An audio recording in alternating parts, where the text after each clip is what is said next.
네, 안녕하세요. 네, 저는 차별금지법 제정연대에서 활동하고 있는 몽이라고 하고요. 이제 기술 세팅이 어느 정도 끝난 것 같아서 저희 3시의 페미니즘 시간을 시작을 해보려고 합니다.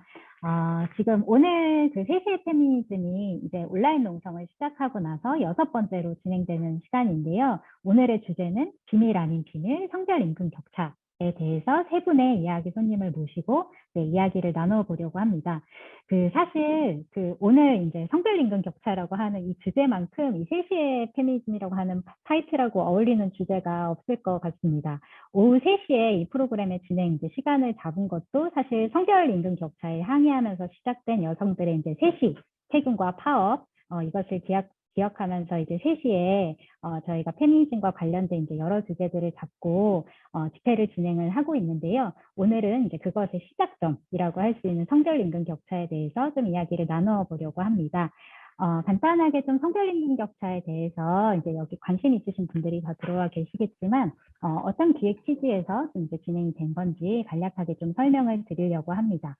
이제 아마 여기 계신 분들은 다 너무 지긋지긋하고 외우고 계실 것 같아요. 이제 왜냐하면 15년 넘게 거의 우리나라가 OECD 뭐 전체 통계를 작성한 이후에 계속 이제 성별 임금 격차 가장 큰 나라 1위를 놓쳐본 적이 없죠. 그리고 여성 이제 저임금 비율이 가장 높은 나라 중에 하나이기도 합니다.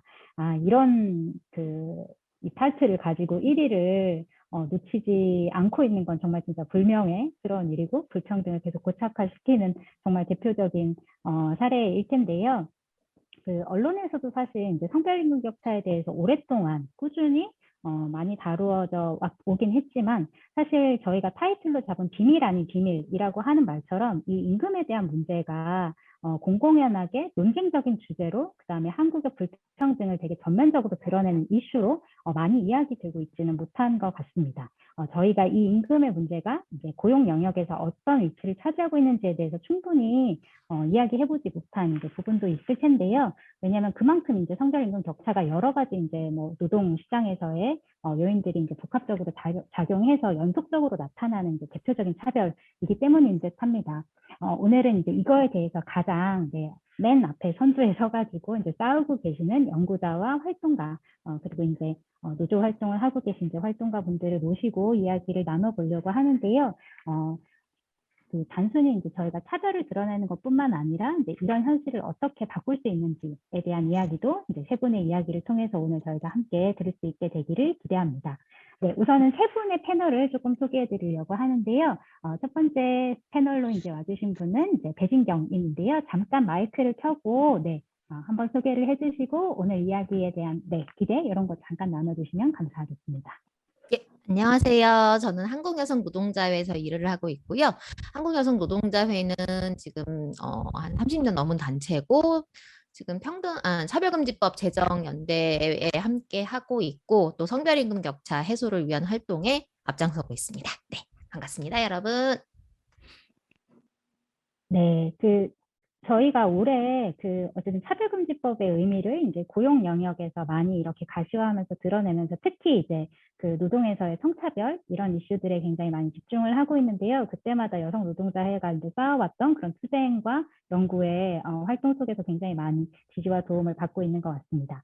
네, 그리고 두 번째는 이제 KCG에서 활동하고 계시는 황미진님께서 인사해 주시겠습니다. 네, 반갑습니다. 저는 금속노조 구미에 있는 KC에 일하고 있는 노동자 황미진입니다. 반갑습니다. 네, 오늘 아마 정말 해주고 싶은 이야기가 너무 많으실 것 같은데요. 그 이야기는 잠시 뒤에 더 자세하게 들어보도록 하겠습니다.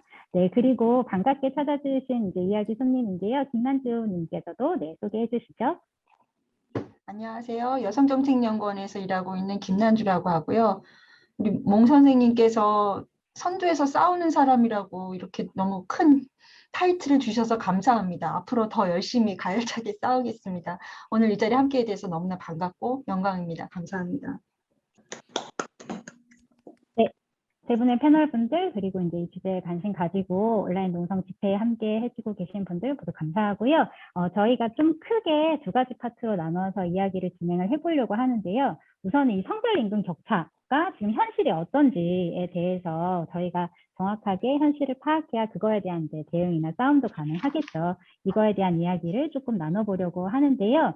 이런 성별 임금 격차를 만들어내는 이제 요인들, 그다음에 조건, 노동시장의 환경 이런 것들은 어떤 게 있는지 조금 알아보는 시간을 가져보려고 합니다. 우선은 이 선두에 싸우고 계시는 명확하게 김난주 선생님께 한번 질문을 드려보고 싶은데요. 왜냐하면 사실 국가인권위원회에서 이미 2017년에 이제 남녀 임금 격차 실태 조사를 진행을 한 적도 있고, 최근에는 이제 코로나19 관련해가지고 이제 여성 노동 지표나 고용 지표들이 굉장히 악화되고 있는 상황에서 특히 이제 젊은 세대 여성들의 취업이나 고용이 굉장히 어려워진 상황이라고 하는 걸 저희가 다 알고 있는데요. 그 관련해가지고 이제 연구를 오랫동안 해오신 분입니다. 그래서 지금 현재 이제 성별 임금 격차와 관련된 현황이 어떻고 여기에 영향을 미치는 요인들이 어떤 것들이 있는지 좀 간략하게 소개를 해주시면 좋을 것 같습니다. 네, 우선 저기 이제 항상 우리는 여성의 문제에 있어서는 이게 논리적으로 설명을 해야 되고 설득을 해야 되고 뭐 이러한 입장인데요. 근거가 있습니다. 우선 제가 성별 임금 격차 유발 요인에 대해서 아이로 여기 지금 황미진 선생님도 오셨는데 아이로에서 정리한 게 첫 번째가 교육과 훈련에서의 성별 차이. 그러니까 여성이 남성보다 교육 학력 수준이 낮다, 훈련 받을 기회가 적다. 하지만 교육 같은 경우는 지금 오히려 여성들이 더 대학 진학률이 높죠. 그리고 두 번째가 일 경험에서의 성별 차이. 이것은 이제 바로 한국에만 극심한 경력 단절입니다. 그리고 세 번째 성별 직종 분리, 그리고 네 번째 전일제와 시간제에서의 남녀의 차이, 그리고 다섯 번째 기업 규모. 그러니까는 여성은 영세 사업장에서 일을 하고 비율이 높고 남성은 그렇다 그 이상에서 일하는 것이 많고, 또 여기서 아이로에서는 뭐 아이로기 때문에 하는 것은 아니지만 노동조합의 가입의 유무에 따라서 이것이 또 성별 임금 격차를 확대시키는 요인이다라고 했고요. 여섯 번째로 임금 차별이 성별 임금 격차를 확대시키는 요인이다, 유발시키는 요인이다라고 아이로에서 보고서에서 밝힌 바가 있습니다. 그리고 또 하나는 우리가 이제 이러한 것들이 있고요. 선생님들이 아시겠지만 한국에서는 되게 좋은 법이 있습니다. 남녀고용평등법이 있잖아요. 이 남녀고용평등법은 1987년에 제정이 됐고요. 그리고 이 법조항에서 1989년에 사업주는 동일한 사업 내에서 동일 가치의 노동에 대하여서는 동일한 임금을 지급하여야 한다 하면서 임금 차별을 명시하는 조항이 있었습니다. 그리고 그 이후에 모집과 채용에서의 차별을 해서는 안 되고, 교육 배치 승진에서의 차별을 해서는 안 되고, 정년퇴직 및 해고에서의 차별을 해서는 안 된다라고 법에서 보장하고 있습니다. 그러니까는 지금 사회자님께서 말씀하신 것처럼 OECD가 2007년부터 성별임금 격차를 발표했는데 한국이 정말 최하위잖아요. 앱솔루트리. 지금 2021년 같은 경우에는 2019년 자료가 나왔는데요. 그 사이에 OECD 국가가 39개 국가로 늘어났습니다. 39개국 중에서 한국이 32%로 올해 발표한 OECD 자료에서도 최하위를 기록을 했고요. 심지어는 1위 국가가, 그러니까 성별 임금 격차가 가장 적은 나라가 어디냐면 올해는 룩셈부르크인데요. 마이너스 3%가 나왔습니다. 이것은 어떻게 말씀을 드릴 수 있냐면 여성이 남성보다 100만 원 기준으로 했을 때 3만 원 더 받는다. 이렇게 되는 거예요. 그러니까는 1위를 달리는 국가가 이제는 여성이 남성보다 더 높은 임금을 받는 그런 국가가 나타났습니다. 그러는 과정에 한국은 여전히 32%로 최대 성별 임금 격차가 나는 국가라고 말씀을 드리고요. 그리고 지금 청년의 얘기를 하셨는데 이것도 관련해서 제가 여러 차례 이제 말씀을 드렸는데 이 김창환 오병돈 교수님 팀에서 2019년에 대졸자 20대 여성들을 대상으로 해서 경력단절 이전 여성은 차별받지 않는가라는 이러한 자료를 발표한 적이 있습니다. 그런데 경력단절 이전 여성은 차별받는다는 것이 증명이 됐고요. 그리고 항상 말씀을 할 때 여성들은 이공계에 많이 안 가니까 임금이 낮은 거 아니야 라고 하는데 이 연구팀에서 분석해낸 거는 성별 전공 분리, 그러니까 물론 여성이 이공계를 적게 가는 것도 있지만 이공계를 적게 가기 때문에 성별 임금 격차가 많이 나는 것이 아니라 같은 이공계 내에서 남녀의 성차별 때문에 더 임금 격차가 늘어난다라는 것을 발표를 했습니다. 그리고 최근에 또 이제 말씀을 드리면 이거 읽어보신 분들이 많으실 것 같은데 이 한겨레에서 20대 성별임금 격차를 이거는 이 국세청 자료 갖고 발표를 한 거거든요. 국세청은 정말 유리지갑인 근로자들의 소득을 다 한 거기 때문에 굉장히 신뢰성 있는 자료라고 할 수 있습니다. 그래서 2009년과 2019년 자료를 분석을 했는데 연령별로 10년 사이에 30대, 40대, 50대 다 10년 전보다 성별임금 격차가 줄어들었습니다. 그런데 20대만 2009년에는 1.5%였는데요. 2019년에는 7.7%로 거의 3배 이상이나 늘었습니다. 선생님들이 생각하시기에 1.5%? 7.7% 이렇게 생각하실지 모르지만 여기에서 계속 누적적으로 늘어나는 거거든요. 그리고 10년 전에 비해서 30대, 40대, 50대, 60대는 어쨌든 성별 임금 격차가 줄어들었는데 청년만 더 늘어났다라는 것들이 청년의 고용 환경이 녹록지 않다라는 것을 말씀드릴 수가 있겠고요. 그리고 이거는 이제 제가 2020년 자료를 분석한 것을 잠깐 말씀드리고 싶습니다. 지금 이제 그 시간 관련 추가 취업 가능자라는 게 있거든요. 이거는 36시간 미만 일하는 사람들 중에서 나 더 일하고 싶어요라고 말하는 사람들이고 이 집단을 우리는 불안전 노동자라고 말씀을 드릴 수가 있는데 2019년까지는 29세 이하 시간 관련 취업 가능자 숫자가 여성이 남성보다 적었습니다. 그런데 2020년에는 일하고 있지만 더 일하고 싶어요 말하는 청년층의 숫자가 8만 7천 명입니다. 그리고 남성은 6만 2천 명으로 여성이 거의 2만 5천 명이나 더 많았다. 그래서 코로나로 인해서 청년 여성들이 더 일자리가 어려워졌다라는 것을 말씀을 드리겠고요. 또 하나 이제 같은 건 이제 청년층 부가조사 결과를 잠깐 좀 말씀을 드리고 싶은데요. 네, 짧게 조금 정리를 드릴까요? 예, 이게 코로나로, 그러니까는 최근 2020년, 2021년으로 넘어오면서 청년 여성들의 휴학 경험 비율이 2년 연속 상승을 했는데 그 사유가 생활비 마련 때문에 휴학을 한 여성들이 더 많이 늘어났습니다. 그래서 여기까지 말씀을 드리겠습니다. 그래서 더 기회가 오면 드리겠고요. 이제 현황 위주로 말씀드렸습니다. 네, 감사합니다. 네, 김난주님께서 이 말의 속도와 그다음에 이 자료를 넘기는 이 마음 이런 것들을 통해서 정말 얼마나 한국의 성별임금 격차의 다양한 현실들이 있는지가 너무 전달이 되는 것 같은데요. 지금 이제 코로나 상황에서 특히 이제 20대 여성들의 현실이 부각되기도 했었지만 이제 약간 사회적 거리두기, 그다음에 이제 돌봄 노동의 이제 가중 이런 것들을 통해서 이제 전 연령대 여성들의 노동 환경이 굉장히 이제 약화된 현실인 것 같기도 합니다. 네, 두 번째로는 지금 이제 아마 누구보다도 이제 성별임금 격차에 대해서 정말 할 말이 너무 많다 이런 분이실 텐데요. 황미진님께서는 이제 지금 KC에서 이제 여러 투쟁을 되게 오랜 기간 동안 이제 해 오시면서 이 KC라고 하는 회사에서 어떤 방식으로 이제 채용과 그다음에 배치와 그다음에 이제 승진 시험들을 이제 다르게 하는 방식으로 여성 노동자들을 차별해 왔는지 그리고 그것의 가장 대표적인 형태가 이제 임금으로 나타나는지에 대해서 좀 KC 사례를 통해서 이야기를 해주시면 좋을 것 같고요. 특히 이제 KC 지회에서 어떤 방식으로 이에 맞서서 싸워 오셨는지에 대한 이야기를 해주시면 좋겠습니다. 네, 저희 KC는 좀 특수한 게 이제 1969년도에 설립된 이제 반도체 회사입니다. 이 반도체 회사이기도 하고 당시 이제 70년대에 이제 많은 여성 노동자들이 이제 산업 현장에 투입이 됐어요. 그 이유가 낮은 임금을 주고서 많은 생산량을 하기 위해서 그런 식으로 채용이 되다 보니까 저희 회사는 임금 체계가 그때부터 여성의 임금을 억제하도록 설계가 되어 있어요. 그래서 KC는 이제 여성의 그 저임금 노동으로 성장한 회사이기도 하고 그게 아직까지도 이제 개선되지 않고 해결되지 않고 있는 사업장입니다.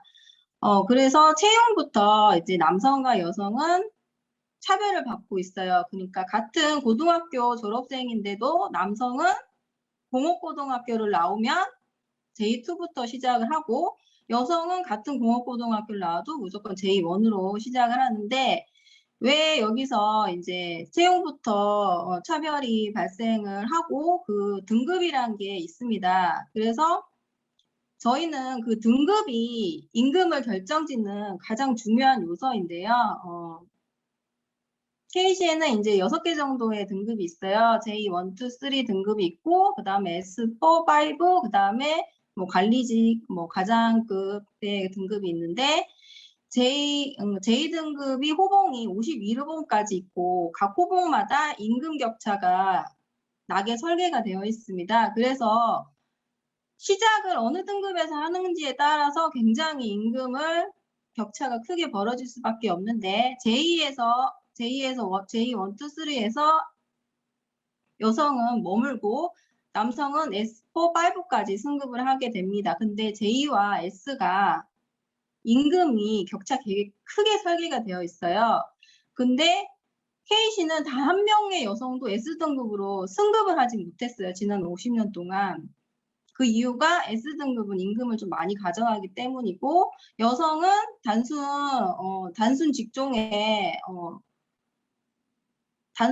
업무를 하기 때문에 많은 임금이 필요 없다. 그리고 어차피 결혼하고 뭐 하면 당연히 퇴사를 할 거라. 그렇기 때문에 뭐 승급 필요 없지 않냐. 남성은 가장이고 계속 회사를 다녀야 되니까 승급을 해야 된다. 이런 식으로 해서 계속 이제 저희는 J에서 S로 승급을 할 수가 없었고, 그리고 거기에서 J에서 S로 승급을 하기 위해서는 인사고과가 굉장히 중요한데, 일부러 인사고과를, 일을 아무리 잘해도 저희한테는 인사고과를 잘 주지 않아요.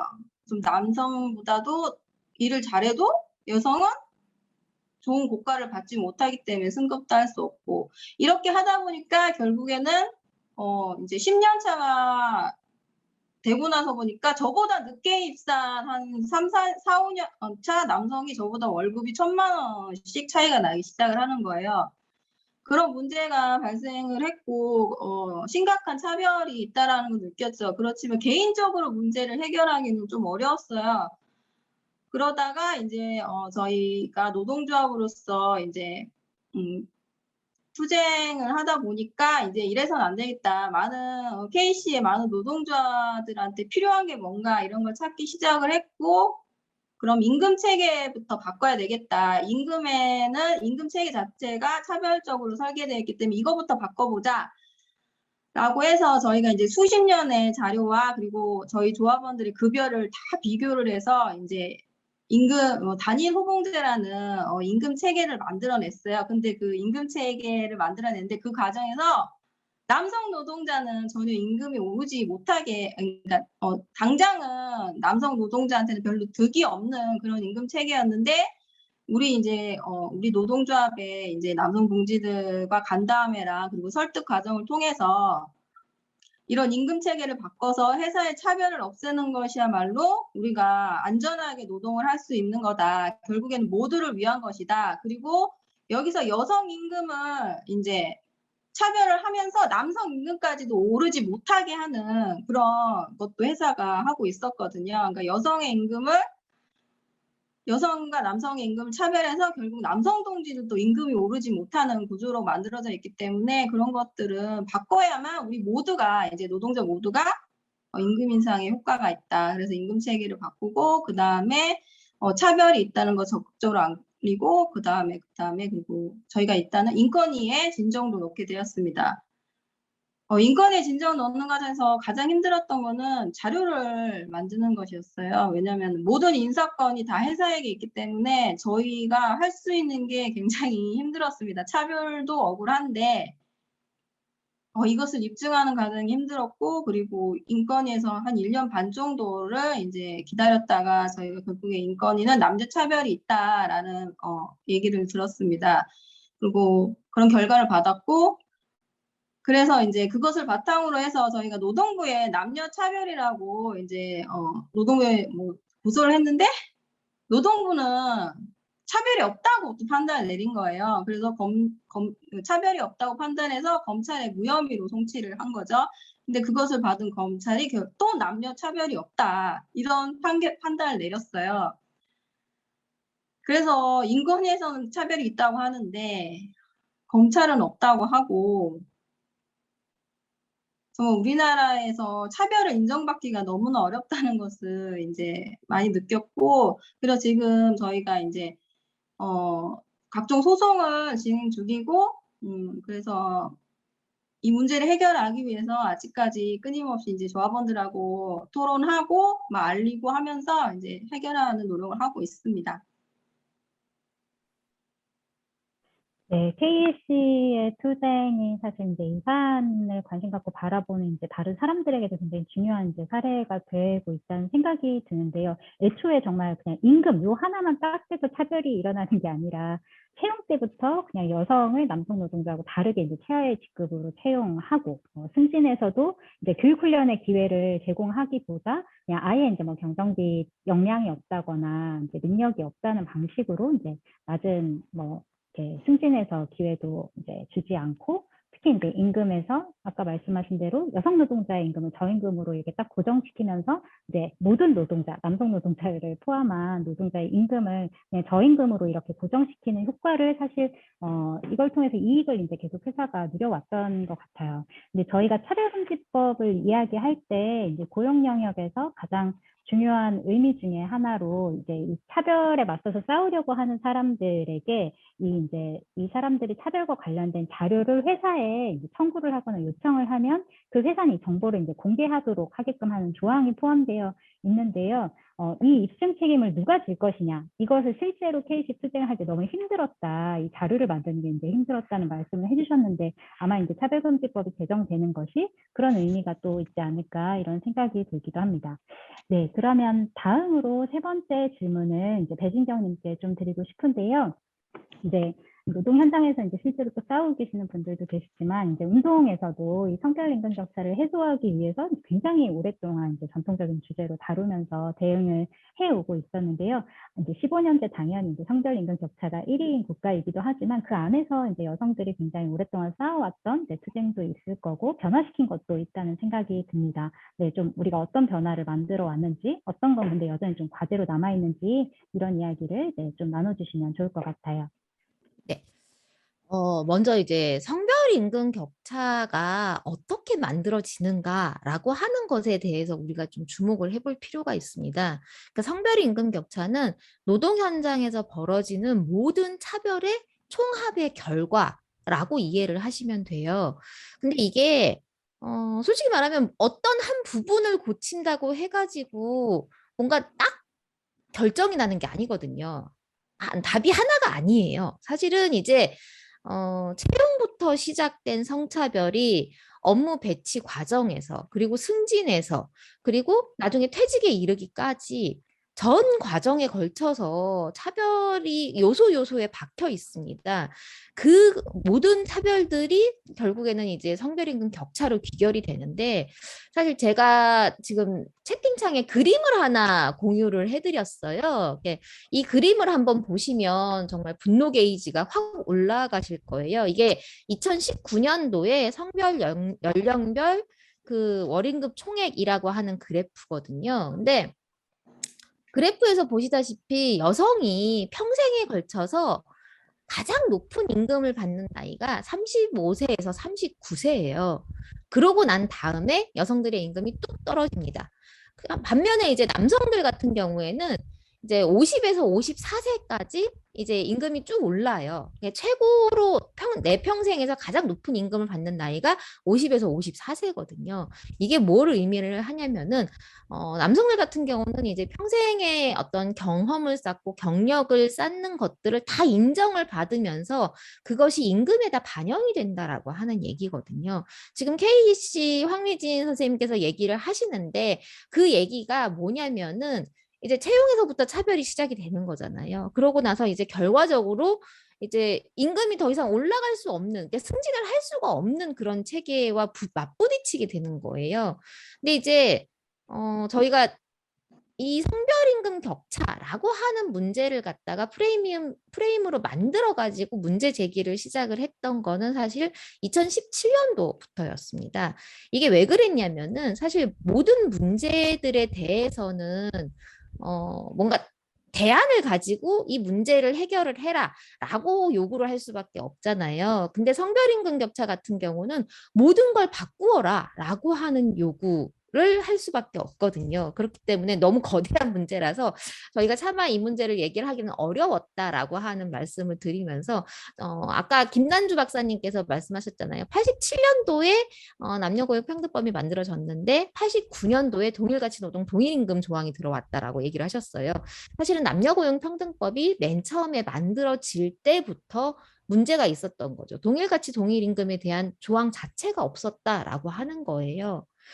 그때부터 저희가 싸워왔거든요. 그래서 남녀고용평등법이 제정되자마자 개정운동을 저희가 했어야만 했어요. 그래서 사실 따지고 보면은 이제 성별임금 격차 해소를 위한 운동이라고 하는 거는 뭐 여성 노동자들의 투쟁은 모두가 다 성별임금 격차 해소를 위한 투쟁이었다라고 말씀드릴 수 있습니다. 그런데 저희가 이제 성별임금 격차라고 하는 것으로 이제 프레임을 만들어서 제기를 했던 이유는 뭐냐면은 저희가 2016년도에 최저임금의 젠더의 어떤 틀로서 이제 보기 시작했어요. 그랬더니 사실 이제 최저임금이라고 하는 것 자체가 현실적으로 사회의 어떤 기본 임금이 되어버린 현실인 거잖아요. 근데 이 기본 임금이 너무나 여러 측면에서 영향을 주고 있고 이게 임금의 기준점으로 작용해서 여성들의 저임금을 고착화시키고 있었는데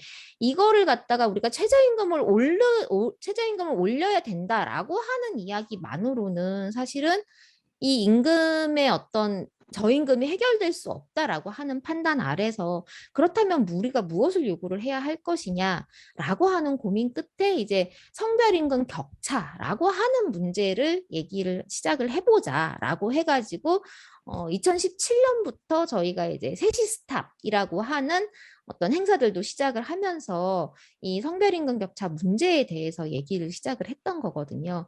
좀 전에 황민희 선생님 얘기하신 대로 이제 여성들이 낮은 임금을 받는다라고 하는 문제는 뭐냐면은 남성들에게도 영향을 미쳐요. 상대적으로 남성들이 고임금을 받는 것 같은 착시를 불러일으키거든요. 그러면서 나는 이 정도면 만족해라고 하는 어떤 생각을 가지게 될 수도 있어요. 그러면서 이제 노동자들이 서로 같은 목소리로 뭉치지 못하게 만드는 그런 결과도 가져올 수가 있습니다. 그래서 성별임금 격차는 뭐냐면은 자본이 노동자들을 분열시키기 위해 만든 프레임이기도 하면서 여성들을 차별로부터 고착화시키기 위한 어떤 그런 목적이기도 하다라고 하는 그런 이해를 해주시면 되겠고 좀 전에 이제 얘기 속에 계속 모든 문제들이 나왔어요. 여성들은 생계부양자가 아니다라고 하는 이유로 비정규직 저임금을 당연하게 받아들여야 되는 그런 상황으로 몰고 가는 거죠. 그렇게 하다 보니까 이제 여성들에게 비정규직과 저임금이 당연시 되는 그런 어떤 노동 현장들이 계속 펼쳐지게 되는 거예요. 그래서 이런 문제들을 다 해결하기 위해서 이제 현장과 그다음 저희 운동이 계속 같이 결합해서 싸워온 역사라고 하는 말씀 드리고 싶고 그래서 저희가 이제 2017년부터 성별임금 격차라고 하는 문제를 제기를 하면서 어떤 성과가 있었냐라고 말씀을 드리면은 사실 성별임금 격차에 대해서 사람들이 인지하기 시작했다라고 하는 걸 사실 저는 제일 큰 성과라고 말씀드리고 싶어요. 문제를 사람들이 안다는 건 굉장히 중요합니다. 이것이 문제로 인식이 될 때 어떤 대안들에 대해서 목소리를 높이면은 그것이 사회적 합의를 만들어갈 수가 있거든요. 근데 사실 지금 성별임금 격차 문제에 대해서는 저는 사실 좀 놀라기는 했었는데 그 대통령과의 대화에서 중학생이 대통령에게 이 성별임금 격차 때문에 내 미래가 너무 불안한데 이거 어떻게 해결하실 거냐라고 하는 얘기를 했었어요. 저는 그 학생을 보면서 그래도 우리 운동이 이만큼 왔구나라고 하는 생각이 들었고요. 저희가 지금 이제 채용 성차별 문제부터 해가지고 여러 가지 여성들이 겪는 어떤 생애 어떤 전반적인 어떤 성차별 문제들에 대해서 계속 싸우고 있습니다. 근데 지금 사실 저희가 이제 채용 성차별 문제에 좀 집중을 하고 있기는 해요. 채용 성차별 문제에 집중을 하는 건 뭐냐면은 여성들이 처음에 겪는 것이 채용 성차별입니다. 노동시장에 진입을 할 때.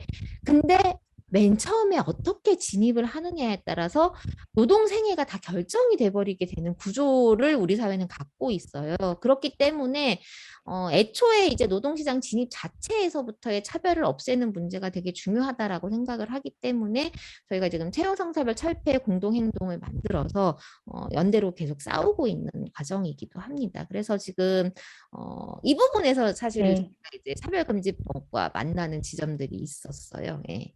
일단 제가 여기까지 말씀드릴게요. 네, 저희가 두 번째 파트로 다룰 네. 부분까지 포함해서 이렇게 다 이야기를 해주신 것 같은데요. 네, 말씀하신 것처럼 이제 근로기준법은 사실 이제 근로계약을 맺은 이후에 이제 노동자의 권리나 이제 의무 이런 것들을 규정하고 있는 이제 노동법제라고 할 수 있을 텐데, 사실 말씀하신 것처럼 이 임금 격차라고 하는 것이 이 채용 진입 과정에서부터 이미 이제 다 세팅되어 있는 연속적인 과정이다라고 하는 말씀을 해주시면서, 지금 이제 왜 채용 과정에서부터 이 차별의 구조를 드러내는 운동이 중요한지 좀 짚어주신 것 같고요. 근데 오히려 배진경님 이야기를 들으니까 이제 그 KC 사례처럼 이를테면 어떤 그 자원의 분배 이런 데에서 여성 노동자에게 더 많은 임금을 줘라 이런 이제 차원이 아니라, 사실 기업의 논리 속에서 여성이 저임금을 받고 있는 현실이 왜 이제 전체 노동자의 권리를 이렇게 침해하는 것으로 이렇게 이어지는지에 대한 사실 사례나 설득 같은 것들을 운동에서 계속 이제 해오고 있었다는 생각이 들고요. 이게 이제 사실 우리가 채용 성차별과 뭐 이제 성별임금 격차에 대항해 나가는 앞으로의 싸움을 이제 가능성을 조금 더 짚어볼 수 있는 그런 이야기였던 것 같아요. 그러면은 이제 저희가 이 현재 지금 그 성별임금 격차의 현실을 알아보는 데만도 이제 사실 너무나 많은 지식이 필요하고 더 자세히 볼 것도 많이 있긴 하지만, 우선 조금 넘어가서 이것들을 좀 변화시키기 위한 방안들에 대한 이야기를 또 한편으로는 들어보려고 합니다. 사실 제도가 변해야 되는 부분이 있고 사회적인 노력이 필요한 부분도 있고, 근데 여성 노동자들이 어쨌든 가장 먼저 나서서 이제 차별에 맞설 수 있게 이제 싸울 수 있는 조건도 필요한 것 같아요. 네, 우선은 그러면 첫 번째로 그 김난주 선생님한테 좀 여쭤보고 싶은데요. 그 성별임금 격차 해소하기 위해서 사실 이제 여러 이제 국가들도 사실 다른 이제 제도 같은 것들을 많이 가지고 있을 텐데, 뭐 이제 동료의 임금을 이렇게 알 수 있도록 하는 이제 청구권을 보장한다거나, 그다음에 이제 직종별로 사실 성별 임금 현황 같은 걸 볼 수 있게 하는 이런 여러 가지 시도들을 하는 것으로 알고 있는데, 좀 이제 어떤 국가적인 제도적인 노력이 필요한지 요거에 대해서 또 짧게 소개해 주시면 감사하겠습니다.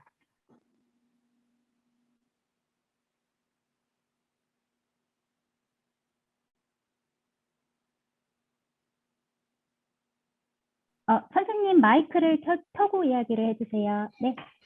그 전 세계적으로 성별 임금 격차에 관심을 갖게 된 것이 최근이다, 인류 자체가.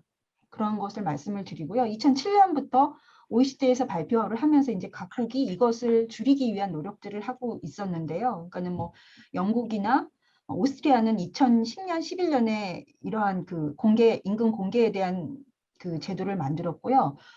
우리가 좀 유념해 봐야 될 것은 최근에, 그러니까는 가장 최근이라고 할 수 2017년에 이 독일에서 공정임금법을 제정을 했습니다. 이게 아까 황미진 선생님께서 임금 자료를 아는 것조차도 너무 어려웠다라고 말씀을 하시는데, 지금 진행자 선생님이 말씀하신 것처럼 이게 뭐냐면 임금 정보, 동료의 임금 정보를 알 수 있는 임금 정보 청구권을 부여합니다. 근데 단 뭐 200인 이상이고요. 그리고 500인, 상시 500인 이상인 경우에는 이 회사 내에 성별임금 격차 현황에 대해서 보고를 하고 이것을 어떻게 줄일 것인지라는 것을 하는데, 우리가 여기서 주목해 봐야 될 것은 공개하고 공개해서 끝나는 것이 아니라 동료의 임금을 알 수 있는 임금정보 청구권을 부여를 했다 말씀을 드리겠고요. 그리고 또 하나는 이제 최근에 프랑스 남녀평등 지침이라는 것을 또 만들었습니다. 그래서 남녀평등 지침을 만들었는데 이게 점수를 부과를 합니다. 그래서 100점 만점으로 해서 여기에 지표가 아까 배진경 대표님께서 임금의 총합, 이게 차별의 총합이고 모든 전방위적으로 다 이 해소가 있어야 되는데, 프랑스에서 지침을 삼은 걸 보면 기본 임금 차이, 개별 수당에서의 차이, 그리고 개별 임금 상승 분류의 차이, 그리고 승진 배치에서의 차이, 육아휴직후 임금 상승률의 차이, 그리고 가장 높은 임금을 받는 10명 중 여성의 수, 이 차이를 갖고 기업을 평가를 해서 이 페널티를 페널티를 주는 이러한 제도가 이제 2019년부터 됐었고요. 그리고 이제 이 2010년대 되면서 이제 임금 공개에 대한 것들이 우선 유럽으로 돼서 많이 퍼져 나갔었는데 독일이 2017년에 그러한 법을 만들었고요. 또 하나는 우리가 주목해야 될 게 뭐냐면 그 아이슬란드입니다. 아이슬란드가 되게 성평등 국가잖아요. 이 나라도 2017년에 동일임금 인증제를 만들었는데 여기에 대상되는 사업의 규모는 25인 이상입니다. 25인 이상이니까는 뭐 우리 같으면은 모든 것들이 그 규모별로 이 적용 제외가 되는데 어떻게 25 이상 모든 기업에 대해서 동등 급여 프로그램을 만들도록 하고 이 아이슬란드 법이 굉장히 강력했던 것은 성별 임금의 차별이 발생했을 경우에는 즉시 벌금이 부과되는 이러한 제도들을 했다. 그래서 지금 제가 살펴드린 것처럼 프랑스, 독일, 아이슬란드가 2017년 이후에 임금 공개에 대한 것들을 제도를 했는데 아시는 것처럼 이 나라들은 한국보다 임금 격차가 적은 나라는 것을 알 수가 있겠고요. 그리고 앞서서 이제 배진경 대표님이 이제 여러 가지 그 인식의 차이를 줄이는 것이 굉장히 중요하다라고 했는데 그 양성평등 기본법이 있잖아요. 여가부에서 하는 그 법에 작년부터 양성평등 임금의 날을 제정을 했습니다. 저는 이게 출발이라고 생각을 합니다. 그래서 지난주에 그 8월, 9월에 이제 그 임금 격차 현황들을 발표하는 그러한 명시적인 날을 했거든요. 그래서 그러한 것들을 말씀을 드리고 해외 사례에 대해서는 그리고 또 하나는 에픽이라고 이퀄 페이 세계 임금 연대라는 것들을 OECD하고 아이로하고 그 UN 위민에서 만들었는데 이게 만들어진 게 2017년입니다. 그런데 지금 이게 지지부진한 상태인 거죠. 그래서 정리해서 말씀을 드리면 임금 격차를 줄이고자 하는 노력이 한국이 최근이지만 서구라고 해서 그렇게 빨랐던 것은 아니다라고 말씀을 드리고 여기까지 말씀을 드리고 또 이제 시간이 되면 기회가 되면 또 말씀드리겠습니다. 그리고 제가 최저임금 아까 대표님께서 최저임금 현황을 말씀을 하셔서 사실 최저임금의 문제는 여성 노동자의 문제거든요. 그래서 그래프를 제가 공개를 해드렸는데 보시면 최저임금 노동자의 70% 이상이 여성입니다. 여성이고 여성 노동자 중에서 10명 중 2명 이상은 최저임금이거든요. 최저임금 미만을 받는 거니까 이 표를 좀 보시면 좀 참고하시라고 표를 공유했습니다. 네. 네, 말씀 감사합니다. 여러 가지 사실 이제 다른 국가들에서 시행하고 있는 대안 같은 것들을 좀 제시를 해주셨는데요. 이런 이제 정책들이 한국 사회에도 필요하다 이런 이제 요구가 없었던 것은 아닌 것 같아요. 그런데 이제 너무나 이제 이런 차별들이 자연스럽게 여겨져서 온 이제 관행이 사실 바꿀 수 없는 거라고 이렇게 이제 생각을 하다 보니까 그것들이 되게 어떤 진지한 문제 제기 그리고 이제 우리가 근본적으로 바꿔내야 할 구조의 문제 이렇게 이제 여겨지기 조금 되게 어려운 부분이 있는 것 같은데요. 좀 이제 네.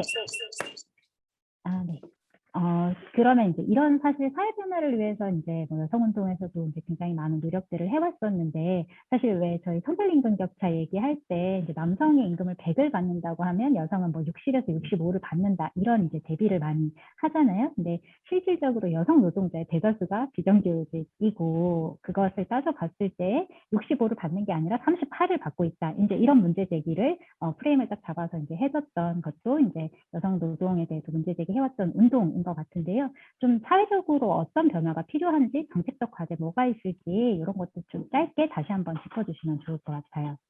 배진경님께 네.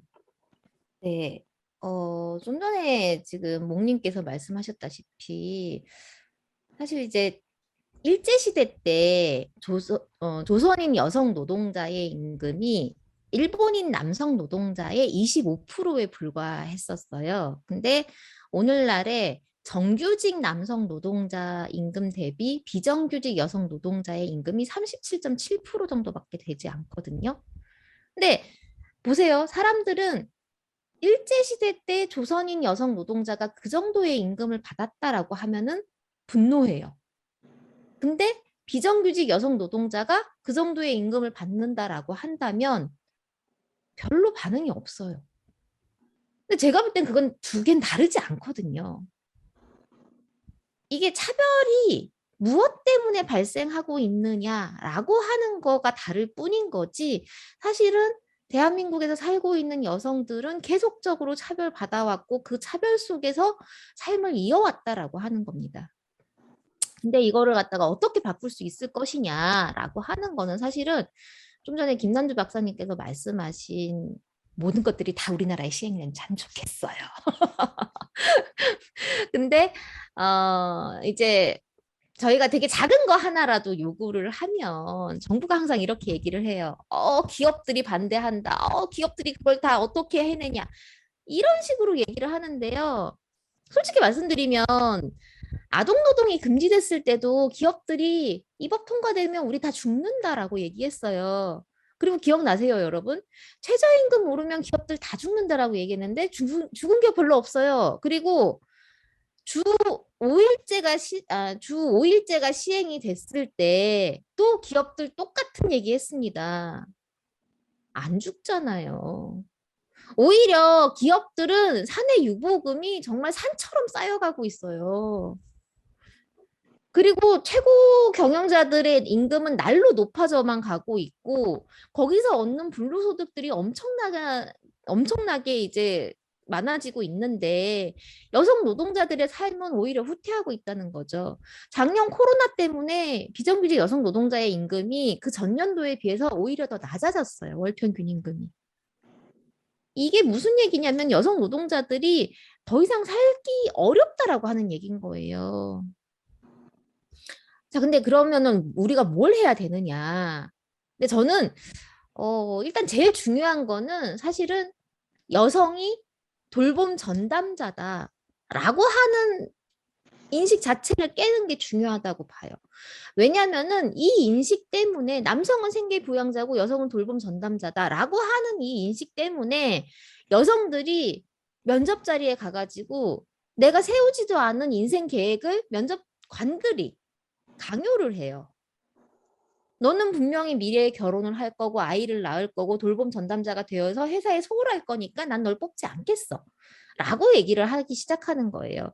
그리고 아까 황민지님께서 아까도 말씀하셨다시피 대한민국이라고 하는 나라는 70년대부터 여성 노동자들을 착취해가지고 경제 발전을 이룬 나라예요. 경공업 중심으로 산업을 세팅을 해놓고 거기에 노동 집약적인 산업들을 넣어놓고 난 다음에 여성 노동자들을 거기에 쫙 배치를 하고 난 다음에 낮은 임금을 줘가지고 발전한 나라란 말이죠. 우리가 계속 이런 상태에서 살아야 되느냐? 저는 아니라고 봐요. 근데 정부가 일단 이런 인식들을 바꾸기 위해서는 여러 가지 제도적 뒷받침들이 필요해요. 일단 돌봄이라고 하는 거를 책임과 권한이라고 하는 프레임으로 바꿔서 이것이 남성들에게도 속한 권리다라고 하는 것으로 제도적으로 보장을 해줘야 됩니다.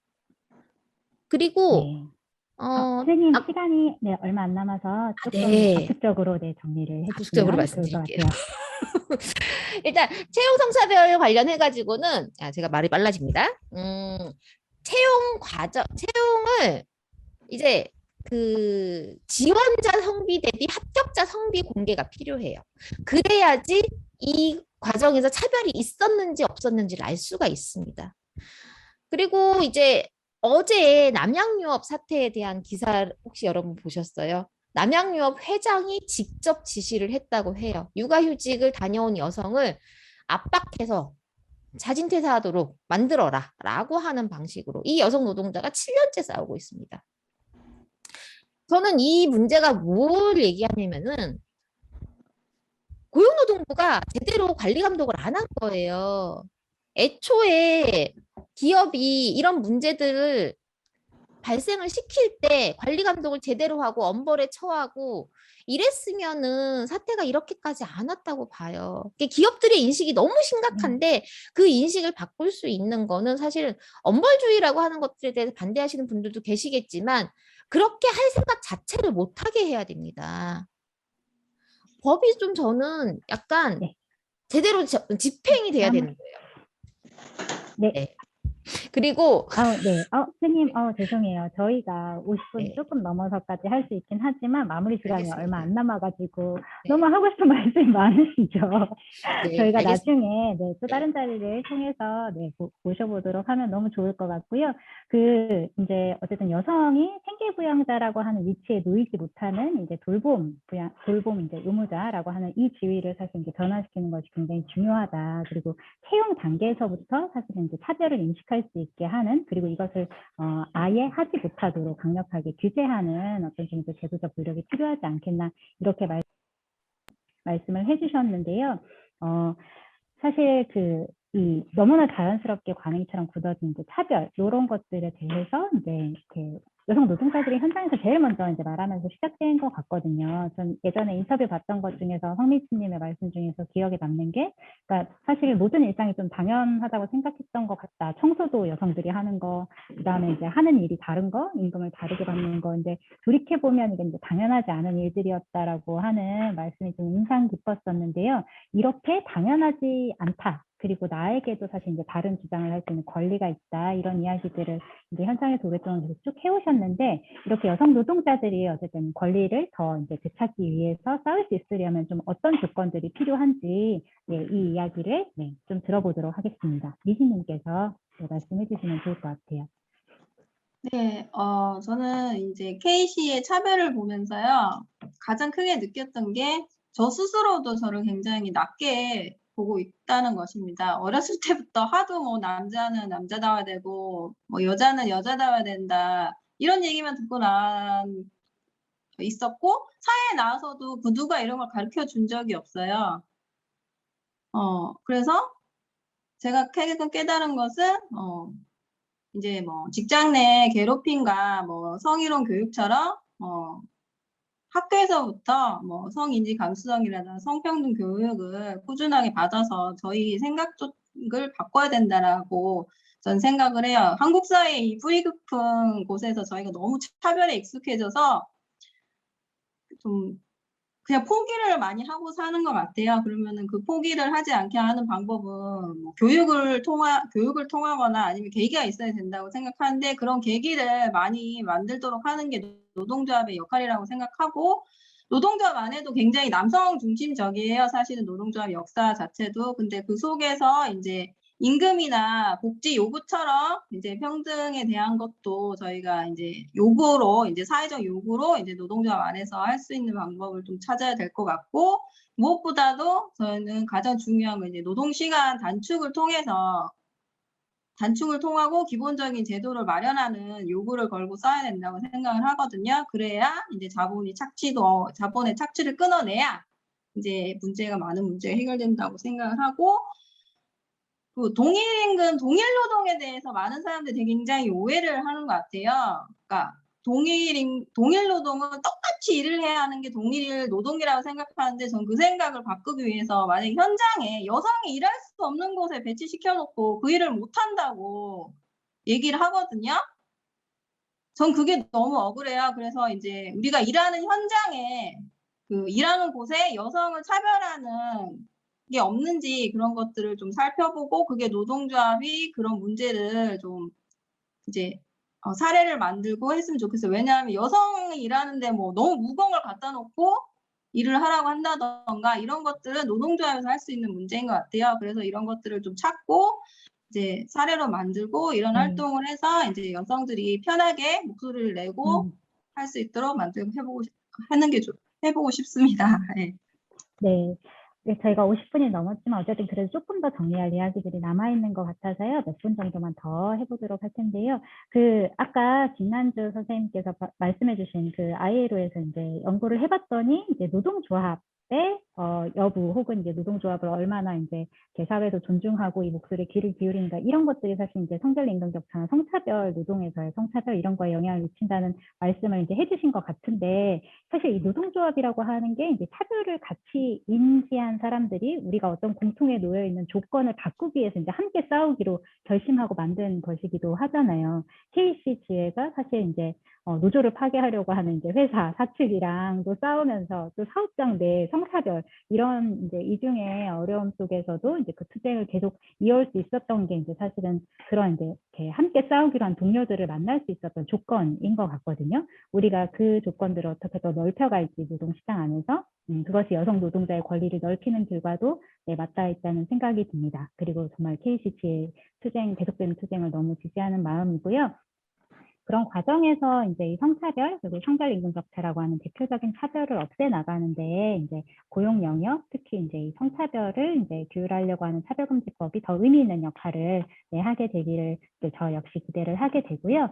그 마지막 소감까지 들어볼 시간 조금 없을 것 같지만 그래도 요 한 문장씩은 좀 들어보고 마무리를 하려고 합니다. 그 사전에 이제 이야기 손님들 분께 나에게 차별금지법이란 뭐뭐다 이것을 네, 좀 부탁을 드렸었는데요. 요거를 한 문장씩 소개해 주시고 짧은 소감과 함께 마무리를 해주시면 좋겠습니다. 먼저 김난주 선생님께서 네 말씀해 주시겠어요? 네요? 아, 네 보이지는 잘 않는데요. 한번 읽어주시면 좋을 것 같아요. 네 이게 가상화면 때문에 나에게 차별금지법은 내 권리다라고 하고 있고요. 그러면 권리라고 한다면 우리는 지금까지 내 권리를 보장받지 못한 세상에서 살고 있는 거죠. 이게 출발이라고 저는 생각을 하고요. 그리고 성차별이 왜 중요하냐면 세상의 절반인 여성을 차별하는 나라에서 그 나머지의 소수 집단의 차별은 너무나 예상이 되잖아요. 결혼 이주 여성의 결혼 이주 여성 노동 차별, 장애인 여성 차별 이것들이 이제 성소수자 차별까지 해서 이 성차별이 없어지는 것, 그리고 거기에 기저에는 임금차별이 없어지는 것, 그리고 차별금지법은 내 권리다. 그래서 좀 숨 좀 쉬고 살게 됐으면 좋겠습니다. 좀 정리 안 됐지만 여기까지. 네. 아, 정말요, 숨쉬고 일상을 영위할 수 있는 그런 사회를, 네, 그 페미니즘과, 네, 차별금지법이 함께 만들어가면 너무 좋을 것 같고요. 네, 배진경 님도, 네, 짧은 소감과 함께 문장 소개해 주시면 좋겠네요. 네, 저도 이제 배경화면을 쓰고 있어서 이걸 보여드릴 수는 없는데, 예. 아, 나에게 차별금지법은 꼭 필요한 오늘이다라고 저는 정리를 했습니다. 더 이상 차별금지법을 뜸을 들일 필요가 없어요. 이제는 제정을 하면 됩니다. 국회에서 논의하시고, 이 법이 지금 4개나 발의가 돼 있는데, 이거 다 논의하셔가지고 진행하면 되는데, 계속 기다릴 필요가 없다. 지금 당장 하셔라. 라고 하는 얘기 드리고 제 이야기는 마치겠습니다. 감사합니다.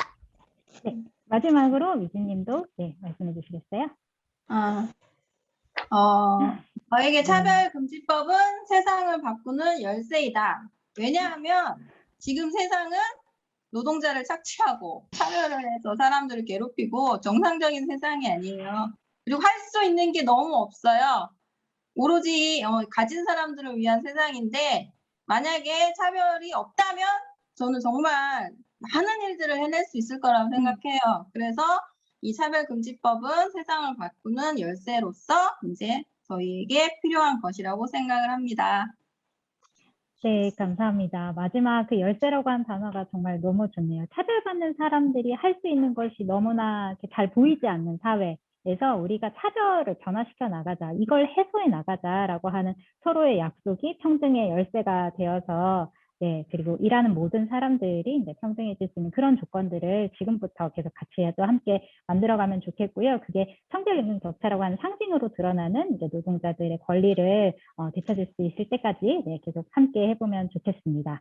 네, 오늘 그 시간을 초과해서 너무 죄송하고요. 늦은 시간까지 함께 해주신 분들 너무 감사하고 잠시 5분 쉬었다가 네, 나머지 그 농성 집회에도 함께 계속해 주시면 감사하겠습니다. 오늘 이야기 손님으로 함께 해준 세 분 네, 너무 감사하고요.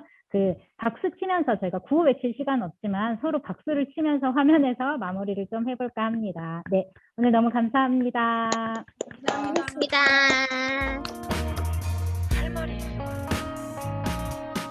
셋시의 페미니즘.